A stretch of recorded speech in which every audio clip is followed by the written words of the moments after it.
আচ্ছা রাব্বি, আমাদের যে এখানে প্রজেক্টের কাজ চলতেছে, আমি যেরকম দেখতেছি, তোমার কি মনে হয় ঈদের আগে শেষ হবে? হ্যাঁ এই যেটা কম বেশি হয়ে যাবে। আর আউটসাইড যে অ্যাপার্টমেন্টের কাজ চলতেছে, এগুলোর কি অবস্থা, কিরকম?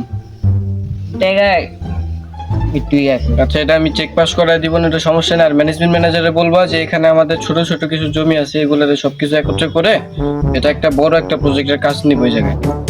আচ্ছা ছোট করে এটা সাইন করে দিন। তুমি তো খুবই স্টাইল করো। এটা কি পাঠাইছি, মিলন?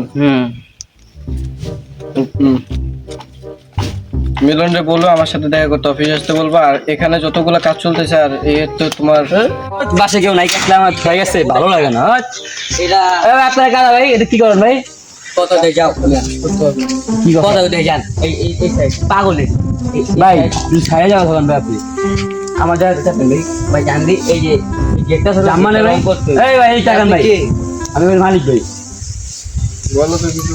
স্যারে চিনেন না? চাইলে যান, আমি পরিচয় দেও স্যারে, তারপর যাই আমি।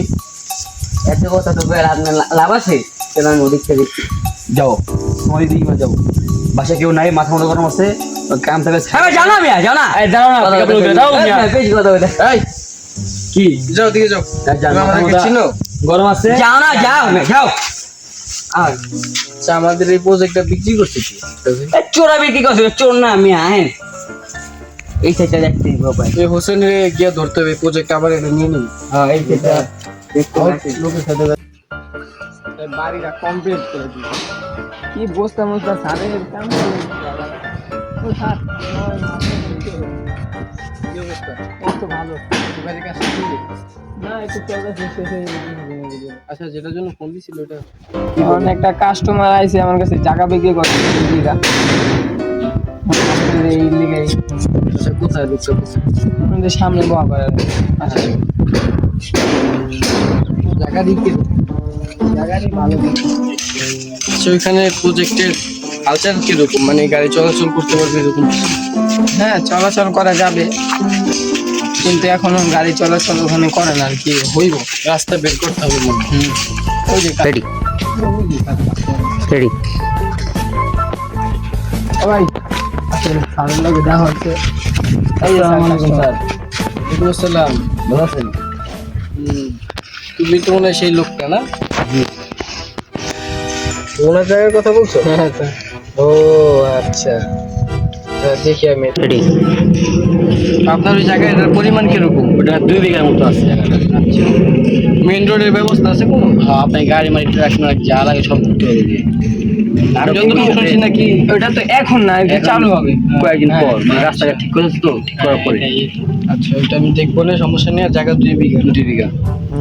এটা আমি নিয়ে যে আপনার জায়গার রেট কত করে নেবেন? হুম। হ্যাঁ, জায়গার এটা আমি সাইটটা দেখে এরপর আর কি আমি আপনাকে রেট বলবো। এর ভিতরে আমি হচ্ছে আমার একটা ম্যানেজার পাঠাবো, এখানে দেখি ও কি বলে, এরপর আর কি আপনাকে জানাবো। আচ্ছা ঠিক আছে রেডি আচ্ছা নিশান, তুমি অফিসে যাও, আর যে কিছু ফাইল আছে এগুলো ঠিক করো, আর আব্বিকে আসতে বলো। ওকে বাস এ বমু এর শান্তি নাই, মেও মানাইছে এ শান্তি নেই রে। লাল না গেলু পালে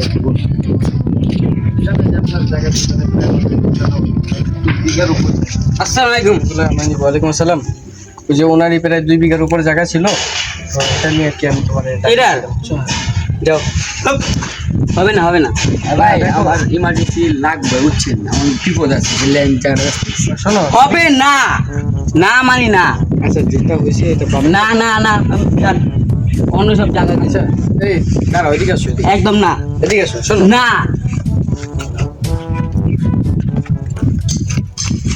দেখো, ওনার জায়গার দাম আমি যতটুকু বেশি বললাম, আমি ওনাকে ঘুরে দিই, বুঝছো? ঘুরে দিব বাপ্পা। আমাদের যেটা রেট আর আপনার কত হয়েছে কাল লোক? আমি তো মনে করছি স্যার আপনি আমার একটা ফোন দিতে পারতেন না, কাল লোক নিশান দিতে তো তোমার ওই যে নিশান, ওই যে নতুন একটা বিল্ডিং দিয়েছি। হলো, যেটা আছে আর কি ওনার 2 বিঘা জায়গা, আমরা এটা অনেক কমে নিয়ে নিচ্ছি, বুঝছো? তুমি মনে করো রেটটা বলবা, বুঝছো? আমি রেট কিছু বলবো না, তুমি ওনার রেটটা জিজ্ঞাসা করে তুমি রেট বলবে, ঠিক আছে? যদি এটা হয় তাহলে নিব, আর না হলে কত কম রেট? ওনার জায়গা প্রায় 70 লাখ টাকার মতো দাম। তুমি 30-এর উপর উঠবে। 30 কম হইলেও আনারে নাই। পরে লাগলে আমি মনে করো যে আমি যদি বাড়ায় দিলাম 5 লাখ টাকা অন্য হিসাব, কিন্তু তুমি 30-এর ভিতরেই থাকবে। আচ্ছা বেতনটা দিবেন না? ঠিক আছে, বেতনটা দিবেন না? বেতন তো তোমার গেছে মাসে, তো 2 মাসে তো একবারে নিয়ে গেছে। বাইরে কামেও মানে কি করলাম, বাসাতে বাইলাম, এগুলো চিনলাম না, এগুলো খারাপ ব্যবহার করলাম, ওরা জায়গা আমি ইমার্জেন্সি বেসা লাগে, তবে এত টাকা আমি পামু কই, জায়গাটা বেচুম কার কাছে, হ্যাঁ তো লিব না, হ্যাঁ তো আমার মন করে পাড়া দিল, কি যে আমি করি কিছু ভালো লাগছে না, তো একটু পাম কই আমি, হ্যাঁ ভালো লাগে না রে। তবে যেটা বলছি ওনার এটা বলে দাও, দেখো যদি এই রেটে হয় তাহলে অন্য জায়গাটা নিয়ে নাও, বুঝছো? জায়গাটা যেরকম দেখতেছি যে চলে মোটামুটি, আর যে রেট বলছি রেটের উপর দেখো। এ ভাই, এই হ্যালো, এদিকে আসেন। কে আমি আমি দাঁড়ান দাঁড়ান আসতেছি। স্যার ডাকছেন আমারে? আচ্ছা ভাই, তোমার জায়গাটা আমরা নিব, জি। তোমার জায়গার রেট তুমি কিরকম চাচ্ছ এটা? আমার জায়গা একটু আমি 60 তুলে বেচতে চাই। না 60 বললে হবে না, কারণ তোমার জায়গার যেরকম আমরা কন্ডিশন দেখছি আসলে এটা 30-এর উপরে উঠে না, বুঝছো? 30 হলে তোমার লস হয়, আমি ইমার্জেন্সি লাগবো কে টাকাটা। জুয়া খেলছিলেন ভাই? এত ইমানি? না ভাই, আমি ব্যাংকে লোন নিয়েছিলাম সেজন্য। তো আমরা 30-এর উপরে উঠতে চাইতেছি, যেরকম জায়গার কন্ডিশন। 30 হলে তো ভাই আমার লস হয়ে যায়, আমার ইমার্জেন্সি লাগবো 50 লাখ টাকা ভাই, বুঝছেন? এবার 30 দেন আর 20 লাখ টাকা। না না 30 অনেক বেশি হয়ে যাবে, অনেক 30 30 অনেক বেশি হয়ে যাবে। তারপরে দেখেন যাক, তোমার যেহেতু একটা বিপদ, আমি মনে করো যে ওখান থেকে আরো যাও 35 করে দিতে পারবো ভাইয়া, এর উপরে তোমাকে আর দিব না। এখন দেখো এত যদি কত তোমার করে লাভ নাই। তুমি 35 কইছেন, এও বেশি হয়ে গেল। যদি দেয় থাক, যদি ওনার জায়গাটা আমরা নেই, ওনার যদি উপকার হয় তাহলে হোক, কোনো সমস্যা নেই। আর দেখেন তোমার যদি 35 লাখ টাকা হয় তাহলে বলতে পারো। আবার কি আর দিবেন, করার, চেক দিয়ে দিন নগদ। বিপদে পড়ছি, ফার্স্ট ফাস আবার কি করুম, হয় বিপদে পড়ছে, কিছু করার নাই, হবে এলো সুযোগে তাহলে আমি করলেন আপনারা। আমার এটা তো আমার এই অফিস থেকে তোমার একটা চেক পাঠিয়ে দিব না, তুমি কাগজে সাইন করে দিও, ওকে? আচ্ছা আচ্ছা, তাহলে তোমার সাথে আমার ডিল কনফার্ম, 35 লাখ টাকা। ওকে। ধন্যবাদ। হ্যাঁ, আর কেউ লাগে খারাপ ব্যবহার করেন, অল্প জায়গা হলে ভালো থাকতে যাবেন তো।